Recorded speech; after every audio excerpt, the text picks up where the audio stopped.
iterambere uko iminsi yagiye. Uburezi bufite ireme nibwo shingiro ry'iterambere. Ni muri urwo rwego Minisiteri y'Uburezi ikomeje gushyigikira gahunda yo kuvugurura integanyanyigisho hashingiwe ku mategeko agena uburezi mu Rwanda kugira ngo umunyarwanda wiga agire ubushobozi bwo gusubiza ibibazo biboneka ku isoko ry'umurimo. Dr Musabe Joyce, umuyobozi mukuru wungirije ushinzwe ishami ry'integanyanyigisho mu kigo gishinzwe uburezi mu Rwanda REB, aratwereka ibishya biri muri iyo nteganyanyigisho irimo kuvugururwa. Tujya kuvugurura twarebye amasomo twari dusanga ubwo bushobozi nanone bituruka ku masomo umwana aba yiga. Mbere yuko twimbika mu isomo ubwaryo, turavuga tuti nahe masomo umwana wo mu cyiciro kibanza yiga. Ubwo navuga nk'amasomo twongeyemo atarahari n'ubushize nayavuzeho, ariko cyane cyane niba ngiye mu cyiciro kibanza navuga ko twongeyeho nk'isomo ry'igororangingo. Ni isomo abana bo mu kiriya cyiciro bakeneye cyane. Ubundi twashyizeho n'isomo rya music, nabyo wasangaga nta mwanya rifite. Hari rya music, hari icyo twita fine arts cyangwa se ubukorikori na crafts. Ibyo ugasanga ari amasomo ashimisha abana cyane cyane bari muri kiriya kigero gitoya. Ayo masomo rero twayashakiye umwanya muri integanyanyigisho nshya, ni ukuvuga ko twongeyeho amasomo 2 mu cyiciro kibanza cy'amashuri abanza. Noneho mu mashuri mu cyiciro cya 2 cy'amashuri abanza kuva mu wa 4, wa 5 n'uwa 6 w'amashuri abanza twongeraho isomo rya 8 aryo twavuga ko ari isomo ry'igifaransa. Turamutse tugiye noneho mu cyiciro rusange cy'amashuri yisumbuye, navuga ko aho ngaho twafashe amasomo 12. Ayo masomo 12 akoze ku buryo yose azatangwa mu bizamini bya leta, kandi noneho na yandi twita elective cyangwa se amasomo tuvuga tuti arakenewe ariko ishuri rishobora guhitamo rimwe. Mbere iryo somo twitaga elective ntabwo ryajyaga ribazwa mu bizamini, ugasanga rero ari abarezi ari n'abanyeshuri batariho umwanya, kubera iki bakavuga ati ikintu tutazabazwa ntabwo tuzakiga. Ariko icyo nagira ngo nsobanurira abatwumva nuko nta nubwo tunigishwa kugira ngo tubazwe, ahubwo twigisha kugira ngo tumenye. Ari nayo mpamvu ayo masomo niho twavuga tuti reka niba ari zo ngamba kugira ngo wenda abana bumve ko bakwiye no kubikora, dushaka umwanya wo kugira ngo babazwe. Ariko ubundi ikintu kibanze kigenderewe ni ukumenya kurenza kubazwa. Ubundi navuga ko hari nk'isomo twitaga biology, ubu ngubu twaryise biology and health sciences, kuko twabonye ko muri health sciences hari ibindi bintu birimo bireba ubuzima bwacu tutari dufitiye umwanya gusa muri biology. Ariko nitwugira emphasis cyangwa se tukibanda cyane kuri icyo kintu cyitwa health sciences, noneho mwarimu azumva ko hari ikindi kintu akwiye gushyiraho kugira ngo umwana ashobore kuba yasobanukirwa. Ariko cyane cyane hajyeho noneho umubiri we nuko ameze, health problems, ubuzima bwe buteye bute, kugira ngo ashobore guhangana n'ibibazo bishobora kwatakinga umubiri we. Icyo tubona ko nacyo gikwiye gushyiramo ingufu kugira ngo abanyarwanda tubashakire imibereho myiza. Ikindi navuga ni geography and environment. Ubundi twajya tuvuga geography gusa cyangwa se ibidukikije gusa, ariko twongeye ijambo environment ni ukuvuga no kubibungabunga noneho, kandi tukabungabunga n'ahadukikije. Dushyiramo n'irindi somo ry'igifaransa. Nanone ubwo twararikomeje rihereye mu mashuri abanza, turanarikomeza mu cyiciro rusange, kandi muri icyo cyiciro rusange iryo somo nanone rikazabazwa. Nanone hakaza literature in English. Iryo naryo ni isomo ritari risanzwe rihari ku buryo buryahawe umwanya uhagije. Ibyo nanone turabizana cyane kugira ngo hagaruke kuri za ndimi, no kumenya gukoresha indimi, no kuvuga indimi neza, no gusoma neza, no kwiga ku buryo noneho wakumva uti niba nzi ururimi runaka nshobora kurushakishamo, nshobora se kuruvuga neza, nshobora kurukoresha neza. None navuga n'ikintu kijyanye na ICT mu burezi.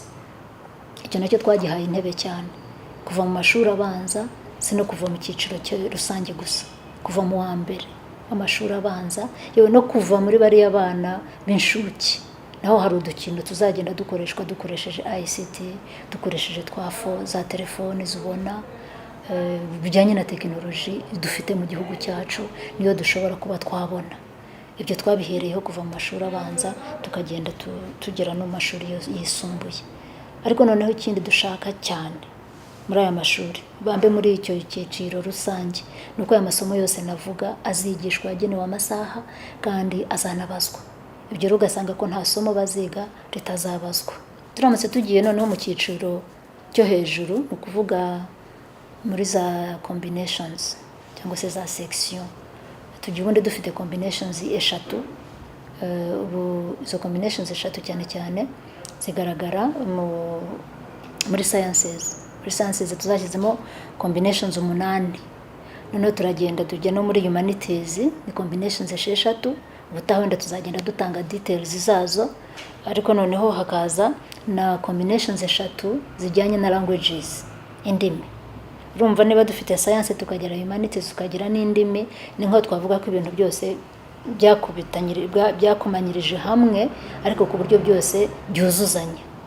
Icyo navuga rero gishya muri zo za combinations kitari gisanzwe cyane cyane nicyo gushyira ingufu cyane ku cyo twita communication skills. Communication skills na language skills, ururimi urukoresha gute, ni ubuhe bushobozi ufite bwo kuvuga Icyongereza neza, Igifaransa neza, Igiswahili neza n'Ikinyarwanda. Cyane cyane ugahera ku Kinyarwanda kuko mu mashuri abanza 3 ya mbere abanza ari mu Kinyarwanda. Ubwo no kuvuga ko ibyo byose twabizamuriye hasi, ariko biragenda biranaminura bigeze mu cyiciro rusange no muri za combinations. Twakize ingufu cyane muri communication skills, dushyira ingufu cyane mu cyo bita subsidiary mathematics. Icyo navuga ko muri combinaison cyangwa se combinations idafitemo imibare, ku mwana uri mu mashuri yisumbuye mu cyiciro cya kabiri aziga imibare. No kuvuga ko ntabwo azayifata muri combinations ye, ariko twashyizemo imibare kandi akazajya abarizwa mu kizamini cya leta.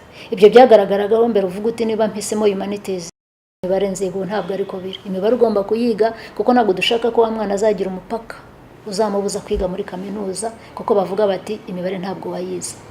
Icyo ni ikintu gishya navuga ko twashyizemo. Ayo masaha y'imibare arahari. Hakaba noneho n'izindi n'andi masomo nanone ya elective nayavuze, ariko nayo azaba examinable cyangwa se azabazwa mu kizamini cya leta. Ubushobozi bw'ibanze nabwo bwahawe imbaraga muri iri vugururwa, dore ko aribwo shingiro ry'ubundi bushobozi butangwa mu mashuri. Ariko no tugiye muri ayo masomo yose muri rusange, ni iki gishya kirimo. Nubwo nagiye mbivuga ko bigaragara muri ayo masomo, nagiye mbikomozaho, ariko bwa bushobozi dushaka, za competence tuvuga dushaka ko umwana w'umunyarwanda agira yiga, twayakozeho dute. Hari competence tuvuga zibanze, cyo twise basic competencies, tukagira na competence twumva ziri rusange, zizo twise generic competencies. Muri basic competencies navuga ko twarebye numeracy na literacy, uburyo bwo kubara n'uburyo bwo gusoma n'uburyo bwo kwandika. Umwana agitangira akwiye ubwo bushobozi bw'ibanze. Mu wa mbere, mu wa kabiri, mu wa gatatu twashyizemo ingufu cyane ku buryo twagejeje no mu mashuri ibikoresho bwo kugira ngo uburyo bushya bwo kwigisha gusoma no kwandika no kubara mu by'ukuri buhinduke. Noneho muri integanyanyigisho rero twabishyizemo ingufu cyane, tubishyiramo ingufu ku buryo ari competence dushaka umwana azagira. Ntabwo dushaka ko umwana azarangiza kuvuga ngo arangije wa gatatu, barabivuga kenshi, arangije wa kane, arangije wa gatanu, ntabwo azi gusoma no kwandika. Muri curriculum nshya ntabwo ari uko biri, kuko ubushobozi twatangiye kubaka mu wa mbere, mu wa kabiri, mu wa gatatu mu myigishirize mishya iha mwarimu ubushobozi bwe kugira ngo abanze abyumve, ariko noneho no kumufasha gufasha uriya munyeshuri. Iyo navuga ko ariyo twise basic competencies. Noneho hakaba n'iriya communication navuze, ikaza mu rurimi kavukire ni Ikinyarwanda, ikaza mu Cyongereza, ikajya no mu Gifaransa ndetse no mu Giswahili, muri izo ndimi z'amahanga twemera zikorera mu gihugu cyacu. Tukavugana noneho ICT numva nayivuzeho cyane, ariko hari icyo twise digital competencies, nazo twazishyizemo ingufu. Tugiye muri ICT n'intumbero igihugu cyacu gifite, ni ukuvuga ko ICT is a tool cyangwa se igikoresho, niba ari computer, niba se ari telefone mobile cyangwa se n'ikindi gikoresho cyose cya technology tubona cyafasha umunyeshuri kugira ngo yige, twagishyizemo ingufu. Na mwarimu bwe akwiye kumenya uburyo icyo gikoresho agikoresha, kuko buriya hari ibyo ntashobora gushyira mu nteganyanyigisho nanditse, ariko mwarimu ufite computer akagira interineti mu ishuri agashobora kubona ibirenze porogaramu namugeneye, ahubwo we agashobora kwishakishiriza. Ubwo rero ubushobozi turashaka kubushyira mu mwarimu, ariko tukabushyira no mu munyeshuri, kugira ngo umunyeshuri adahora iteka yumva ko ari mwarimu ukwiye kubimwereka. Nawe ubwe mu gihe ashoboye kumenya za skills na competencies zo gukoresha computer, bizamubashisha kugira ngo ashobore kugenza ate kwiyigisha ubwe. Usanga umwana ari mu rugo ajye muri homework bamuhaye, ajye kuri computer ye, abone n'ibindi birenze ibyo mwarimu yamwigishije. Muri iki gihe tugezemo, aho abanyarwanda bashishikarizwa kudasesagura bagakoresha bike bafite banizigama, n'abana mu mashuri ntibahezwa muri iyo gahunda. Dr. Musabe avuga ko ari iby'ingenzi kwigisha abana gukoresha amafaranga neza. Financial education ni ikintu cy'ingenzi cyane cyo kwigisha abana gukoresha amafaranga neza. Abana bacu barasesagura. Muri integanyanyigisho nshya iyo financial education ituzanira uburyo umwana yavuga ati ifaranga rifite agaciro ki, mbese ndibona nte, mbese ndikura hehe, ese niba ndibona ryamarira iki, no kumenya akamaro k'ifaranga n'uburyo barikoresha neza, umuco wo gusezagura, umuco wo kugura ibintu bidafite gahunda, kumva se kukwiye no kuyiba kugira ngo yakoreshe. Ibyo byose za ndangagaciro zigiye zidufasha kugira ngo uwo mwana tumwigishe kugira ngo amafaranga arayakoresha ate, noneho yige no kuyabika, yige no kuyazigama, yige no kuyabyaza umusaruro. Nubwo yaba yiga, hari umwana bagira ati bakamuha pocket money, aho bakamuha amafaranga ngo ajyane ku ishuri, icyo gihe si ukugenda avuga ati kuko bayampaye nzagaruka nayamaze. Akwiye kumva ati icyo nyagura ndagikeneye, kugira ngo urebe icyo umubiri wawe ukeneye, noneho urebe n'agaciro k'amafaranga kandi umenye naho uyakura. Dr. Musabe yerekanye kandi aho ibikorwa by'irivugururwa bigeze, ndetse agira n'ubutumwa atanga ku barezi. Izi rero za competence twashyizemo ziranavuze umurongo umubare wazo, n'izi za cross cutting issues biraha mwarimu kugira ngo ubwe abanza agira izo competence, kandi noneho nawe abanza agira imyumvire ihindutse. Wena navuga ko ari nka bw'ubutumwa naha abarezi kugira ngo iyo myumvire ihindutse yo kumva ko imyigishirize ikwiye guhinduka, ibyo yemera n'ibyo abona bishya bikwiye kuzamo, akwiye kumva uburyo nawe bikwiye kumugirira akamaro, noneho akumva ko n'iyo change cyangwa se guhinduka bikwiye kumugiraho ingaruka, kandi agafata icyemezo cyo kugira ngo afashe abarera kugira ngo bashobore kubigiraho neza. Ibi bikorwa aho bigeze, izi nteganyanyigisho zararangiye. Niba zararangiye ariko ntabwo duhita dushyira mu ishuri.